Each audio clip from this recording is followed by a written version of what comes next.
영화 중에 그런 영화들 있잖아요. 아주 잘 나가는 배우들을 섭외하고 풍성한 볼거리를 제공하기 위해서 해외에 나가서 다 촬영하고, 그래서 제작비는 뭐 수백억씩 들고, 그런데 폭삭 망하는 영화들. 그런 영화들의 공통된 특징은 줄거리가 엉성하다라는 거예요. 관객들은 화를 내면서 묻죠. 도대체 이게 무슨 내용이야? 감독이 이 영화를 통해서 하고 싶은 말이 도대체 뭐야? 근데 제가 심리학자로서 옆에서 보기에 한 가지 신기하게 생각하는 것은, 고작 90분짜리 영화를 보고서도 도대체 이 영화의 줄거리가 무엇인지, 감독이 하고 싶은 말이 무엇인지를 묻는 사람들이 90년을 사는 자기 자신의 인생에 대해서는 비슷한 질문을 던지지 않는다라는 거예요. 도대체 내 인생의 이야기는 무엇인지, 내 인생을 통해서 내가 이 세상에, 내 주변 사람들에게, 나 자신에게 던지고 싶은 메시지는 무엇인지, 이런 걸 물어보는 사람은 별로 없다는 거죠. 그래서 제가 심리학자로서 하는 연구는 사람들의 인생 이야기를 수집하고 분석하는 거예요. 제가 사람들의 인생 이야기를 수집하기 위해서 던지는 질문은 이런 거예요. 어떤 경험을 통해서 지금의 당신이 되었는지 서술해달라. 이에 대한 답변을 하기 위해서는 크게 두 가지를 생각해 봐야 되죠. 첫 번째는 지금 나의 모습은 과연 무엇이지? 라는 거고요. 두 번째는 어떻게 해서 지금의 내가 되었지? 라는 거예요. 생각해 보면 사람들에게는 여러 가지 측면이 있죠. 저는 고려대학교 심리학과의 교수이기도 하고, 누군가의 아빠이기도 하고, 누군가의 남편이기도 하고, 누군가의 아들이기도 하죠. 그래서 자기 인생 이야기에 대해서 말할 수 있기 위해서는 먼저 현재 자기의 모습이 어떤 것인지 선택해야만 해요. 예를 들어서 A라는 사람이 직장에서는 엄청 잘 나가는 상사인데 집에서는 존재감이 없는 부모일 수 있죠. 그래서 이 사람의 경우에는 둘 중에 어떤 모습을 선택하고 글을 쓸 건지를 정해야 되겠죠. 잘 나가는 직장 상사로서의 면을 담는다고 하면 되게 좋은 얘기가 담길 수 있겠죠. 자기가 얼마나 많은 실적을 내고 후배 직원들로부터 얼마나 많은 존경을 받고 하는 내용들이 들어갈 수 있겠죠. 반면에 집에서 존재감 없는 부모로서의 이야기를 쓴다면 집에 가도 아무도 거들떠 보지도 않고 돈 벌어오는 기계 이상의 의미는 없는 것 같고 이런 식의 내용이 들어갈 수가 있겠죠. 실제로 제 연구에 참여했던 참여자의 예를 하나 들어드릴게요. 이분은 자기의 고등학교 시절에 봉사활동 갔던 얘기를 적으셨어요. 노인분들이 계시는 요양병원에 청소 봉사활동을 갔던 것 같은데 어느 날 청소를 하려고 어느 방에 들어갔는데 악취가 나더라는 거예요. 그래서 봤더니 어떤 할아버지께서 변을 참지 못하고 침대 위에서 그냥 시술하신 거죠. 그래서 이분은 이제 간호사분을 찾아서 간호사분을 모셔왔더니 간호사분이 오시자마자 하시는 일이 할아버지의 팬티를 벗기고 그 변을 치우는 동안에 막 엉덩이를 찰싹찰싹 때려가면서 할아버지한테 막 욕을 하더라는 거예요. 왜 여기서 은간히 이렇게 하시면 어떡하냐고 날 불렀어야지 이런 식으로 얘기를 하더라는 거예요. 만약 여러분이 이 광경을 목격했더라면 어떤 생각을 하셨겠어요? 어떤 사람은 그래서 돈을 많이 벌어서 좋은 요양병원에 가야 된다라는 생각을 하실 수도 있었을 테고, 어떤 사람은 그 간호사의 모습상식을 욕했을 수도 있겠죠. 반면 또 어떤 사람은 왜 그 자리를 비켜드리지 않았느냐고 제 참여자를 나무랄 수도 있었겠죠. 근데 제 연구에 참여했던 참여자는 그 순간에 자신의 죽음에 대해서 생각을 했다는 거예요. 이 할아버지도 과거에는 나처럼 젊고 건강했던 사람이었을 텐데 라는 생각을 했다라는 거죠. 그러면서 자기 자신의 죽음에 대해서 생각을 하기 시작한 거예요. 생각을 해보면 사람은 누구나 죽죠.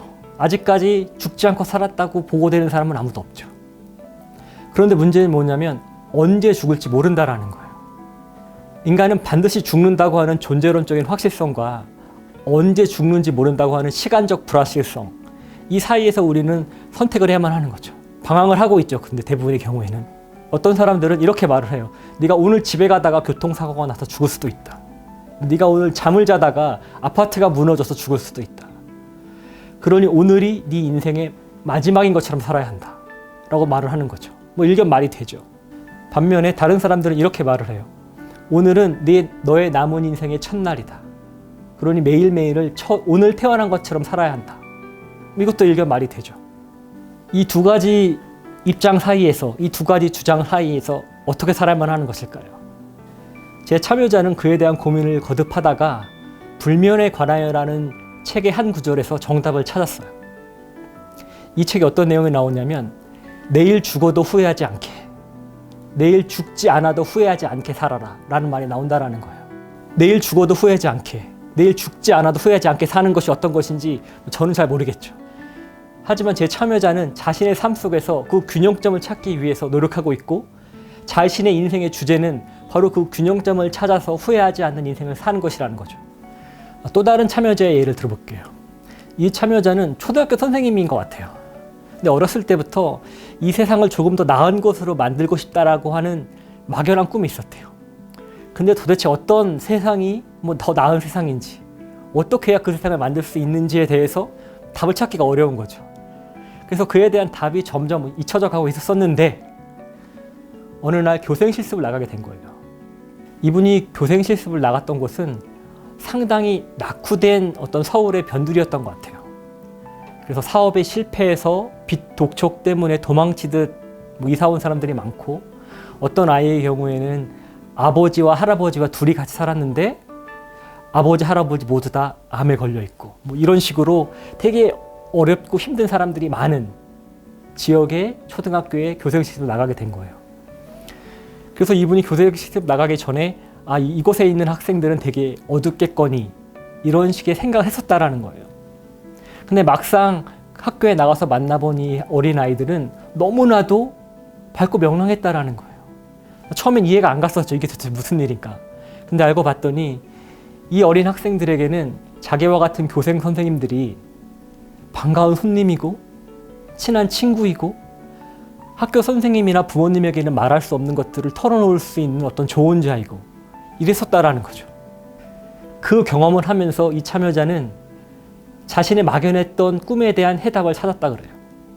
비록 별것 아닌 나라는 존재가 이 어린 아이들에게 하나의 희망이 되고 하나의 전환점이 될 수 있다고 하면 그것이야말로 이 세상을 조금은 더 낫게 만드는 것이 아닐까라는 생각을 했다라는 거죠. 그래서 이분의 인생 이야기의 주제는 그렇게 어리고 힘없는 학생들을 도와줌으로써 이 세상을 조금 더 나은 것으로 만들어가는 것이라는 거예요. 이런 식으로 자기의 인생 이야기에 대해서 잘 말할 수 있는 사람이 심리적으로 건강하고 행복한 삶을 살 수 있는 거죠.